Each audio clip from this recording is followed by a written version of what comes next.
Muy buenas tardes, nosotros somos el dúo compuesto por Álvaro Pericuete Ramírez y su servidor José Gregorio Montero, y les estaremos hablando sobre las repúblicas cafetaleras y bananeras basado en el libro Manual de Historia de Centroamérica de la autoría de Rodolfo Cardenal. Este capítulo explica cómo el café y el banano transformaron la economía, la política y la sociedad de Centroamérica entre los siglos XIX y XX. Ambos productos marcaron un antes y un después en la historia de la región. Bien, después de la independencia y la separación de la Federación Centroamericana, los nuevos países querían desarrollarse y buscaron integrarse en el al comercio mundial de alguna manera. En ese contexto, el café se convirtió pues, en un producto de mucha importancia. Tenía mucha demanda en Europa y crecía muy bien en las tierras altas y volcánicas del Pacífico, donde los suelos eran fértiles y el clima era templado. El cultivo del café empezó a mediados del siglo XIX, pero su mayor expansión ocurrió entre 1870 y 1890. Gracias a los gobiernos liberales que los promovieron como símbolo de progreso y modernidad. Así nacieron las llamadas repúblicas cafetaleras, donde el Estado, la economía y las clases altas giraban alrededor del cultivo y la exportación del café. El poder político pasó a una nueva élite, la oligarquía cafetalera, formada por las familias más ricas y poderosas. Para que el café pudiera expandirse, los gobiernos aprobaron reformas agrarias liberales. Estas leyes privatizaron las tierras comunales de los pueblos indígenas y las tierras públicas. De esa manera, las tierras se formaron pequeños grupos y fueron entregadas a los cafetaleros, y muchas comunidades campesinas fueron despojadas. Esto provocó una fuerte desigualdad social y el nacimiento de un sistema de grandes fincas. El dinero que era utilizado para sembrar y procesar y explotar el café vino en gran parte de comerciantes y banqueros extranjeros, sobre todo de Alemania, Inglaterra y Estados Unidos.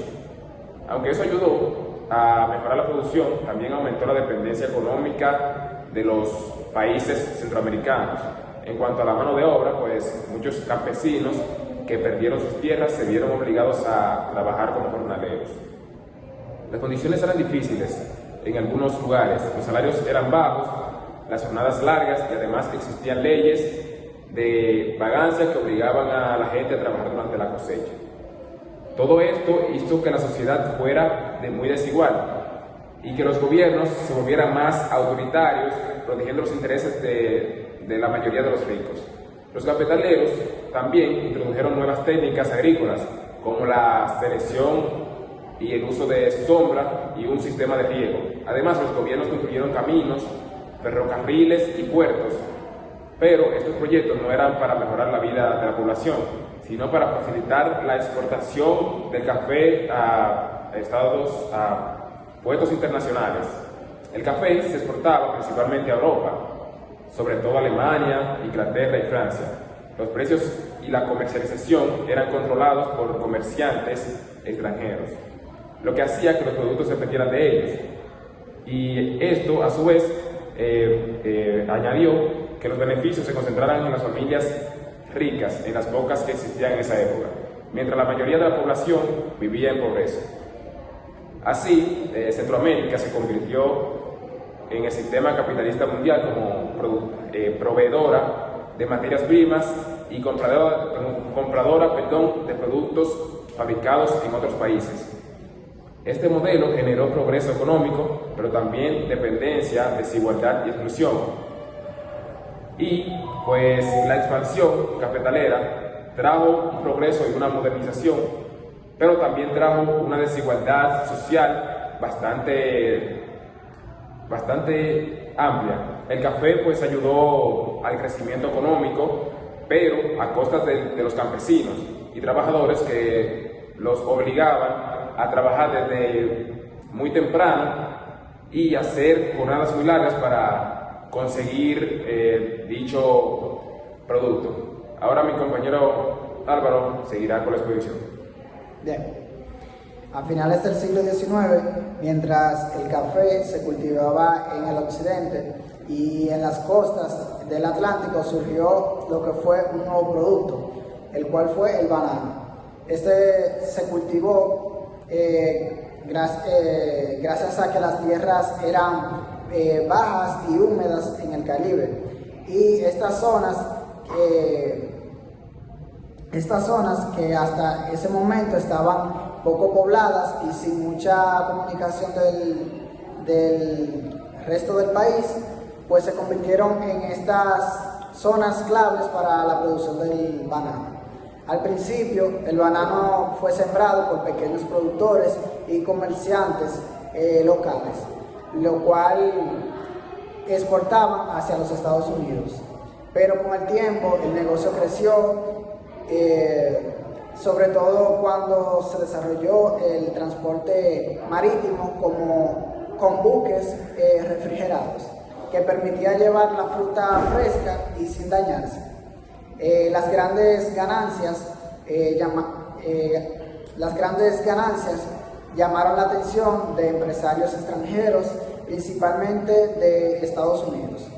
En 1899 se creó la United Fruit Company, una empresa estadounidense que llegó a dominar toda la producción bananera. Esta compañía controlaba todo el proceso. Tenía lo que eran tierras, los trenes, los puertos y los barcos para comercializar lo que es este producto. Así se logró tener un monopolio total de lo que es el banano en toda la región.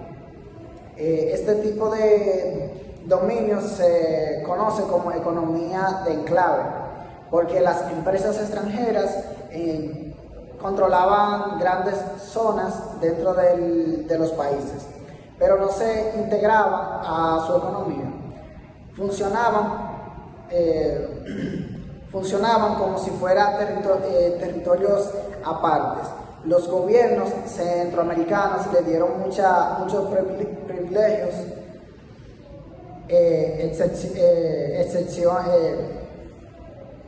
excepciones de impuestos, control de puertos y en algunos casos hasta influencia en las decisiones políticas. Las consecuencias sociales fueron graves, ya que las compañías bananeras crearon empleos pero mal pagados y temporales. Las condiciones laborales eran duras y muchas veces injustas. Los trabajadores tenían pocas garantías y cuando ellos protestaban o hacían huelgas, eran reprimidos por el gobierno para proteger sus propios intereses. En países como Honduras, Guatemala y Costa Rica, la compañía extranjera llegaron a tener tanto poder que influyeron directamente en los gobiernos. En algunos casos apoyaron golpes de estados para proteger sus intereses. Por eso muchos empezaron a llamar a estos países repúblicas bananeras, porque el poder real lo tenían empresas extranjeras y no los gobernantes. El impacto ambiental también fue una grave consecuencia. Se destruyeron bosques, se desplazaron ríos y se dañaron ecosistemas enteros para plantar el banano. Muchas comunidades locales perdieron su territorio y fueron desplazadas. Si comparamos los dos modelos, el café y el banano, podemos ver algunas diferencias. El café era controlado por las élites nacionales, especialmente en las tierras altas del Pacífico, mientras que el banano fue controlado por empresas extranjeras, sobre todo por los Estados Unidos. En las costas, por Estados Unidos, en las costas del Atlántico. El café representaba el liberalismo y el progreso nacional, mientras que el banano reflejaba lo que era un dominio de Estados Unidos o de los extranjeros. Sin embargo, los dos modelos tuvieron resultados parecidos porque aumentaron la desigualdad social, fortalecieron gobiernos autoritarios y mantuvieron una dependencia económica en estos países. Aunque trajeron crecimiento y modernización, no mejoraron la vida de la gran mayoría del pueblo. En conclusión, las repúblicas cafeteras y bananeras definieron el rumbo de Centroamérica desde el siglo XIX y el café fue un símbolo de progreso y libertad. Y mientras tanto, el banano mostró la gran influencia que puede tener los países extranjeros. Gracias.